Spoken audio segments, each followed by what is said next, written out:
Le Conseil central de la Montérégie CSN joint ses cris, sa déception à Fonds d'Action pour s'opposer vigoureusement à l'élimination progressive du crédit d'impôt fédéral de 15 % qui est accordé aux personnes qui souscrivent à des fonds de travailleurs. Cette annonce-là a été faite le 21 mars dernier par le ministre Flaherty. C'est sans contredit une attaque de premier ordre envers des travailleurs.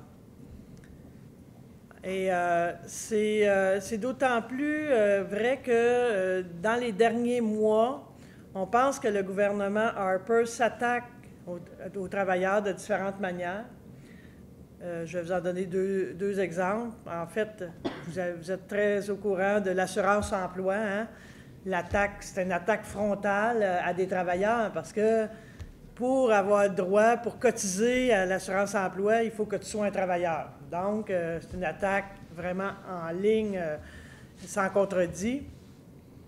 Deuxième attaque qu'on a vécue dans les derniers mois, c'est au niveau du mouvement syndical, l'obligation de divulguer des dépenses, avec des dépenses faites par les centrales syndicales. Alors, nos états financiers sont publics, c'est vraiment pour attaquer des organisations de travailleurs que le gouvernement Harper a mis ça, parce que si vous allez sur les sites maintenant, avec toute l'information d'Internet, tout ça, les états financiers sont publics, alors on n'a rien à cacher.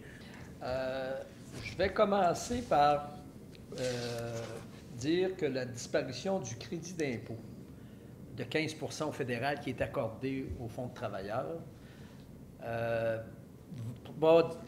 disparaîtrait progressivement là, de 2015 à 2017 à raison de 5 % par année.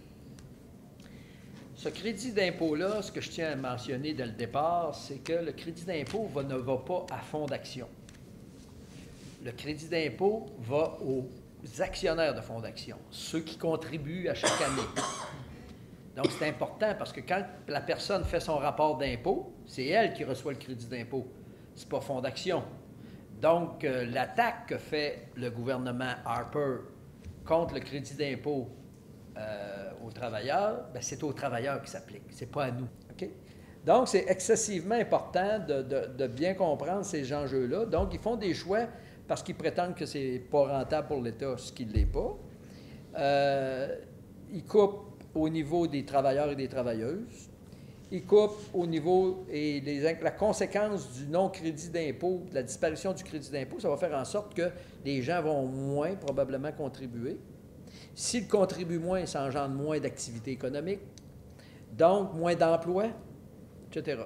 À ce que je sache, là, il a passé une réforme de l'assurance-emploi pour mettre le monde au travail. Ouais. Puis du revers de la médaille, tout d'un coup, il enlève des outils pour créer de l'emploi. Donc,